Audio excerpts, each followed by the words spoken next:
Kalau tak nak makan ubat terus, nak kontrol sendiri dulu kolesterol tinggi tu, video ni untuk anda. Tonton dari awal sampai akhir untuk faham kolesterol tinggi dan tips untuk kontrol sendiri. Mula-mula kita fahamkan dulu tahap kolesterol. Tahap kolesterol normal adalah kurang dari 5.2. Kolesterol jahat LDL mesti kurang dari 2.6. Triglyceride pula mesti kurang dari 1.7.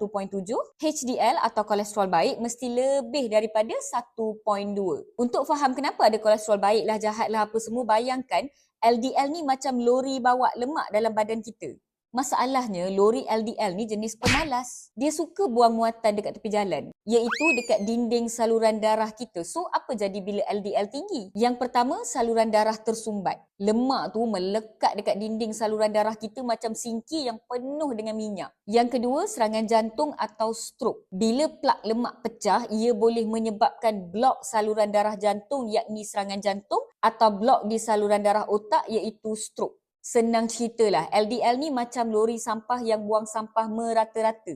Next, kenapa triglyceride pula ditakuti? Triglyceride ni sebenarnya adalah kalori lebihan yang badan kita simpan apabila kita makan lebih daripada apa yang kita bakar. TG tinggi maksudnya badan penuh dengan tenaga yang tak terpakai. So, apa bahayanya TG tinggi? Yang pertama, hati berlemak. Lebihan TG disimpan dalam hati iaitu liver, menyebabkan hati liver tu menjadi fatty liver. Yang kedua, darah pekat. Darah menjadi pekat macam sirap pekat, menjadikannya ia senang beku dan blok saluran. Senang ceritalah, TG ni macam makanan berlebihan dalam peti ais. Kalau tak guna dan tak buang, lama-lama akan jadi busuk dan bermasalah. Next, kita nak faham kolesterol baik. Kenapa HDL ni bagus? HDL ni hero pembersih dalam badan kita. Kerja dia adalah mengangkut balik kolesterol yang melekat dekat saluran darah pulang ke hati untuk dibuang. Jadi, apa kebaikan HDL? Yang pertama, HDL akan kutip kolesterol berlebihan, maka saluran darah akan kekal bersih. Yang kedua,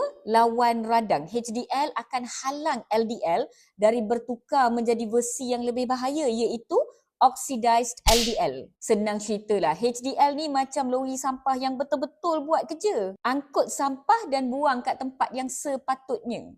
Sekarang you all dah faham tahap kolesterol, jenis-jenis kolesterol dan fungsi-fungsinya yang berbeza. Anyways, kalau dah tahu ada kolesterol tinggi, ada beberapa perkara yang kita kena buat secara agresif. Yang pertama, ubah cara pemakanan. Kurangkan makanan bergula tinggi, kurangkan makanan yang diproses dan jaga keseimbangan kalori.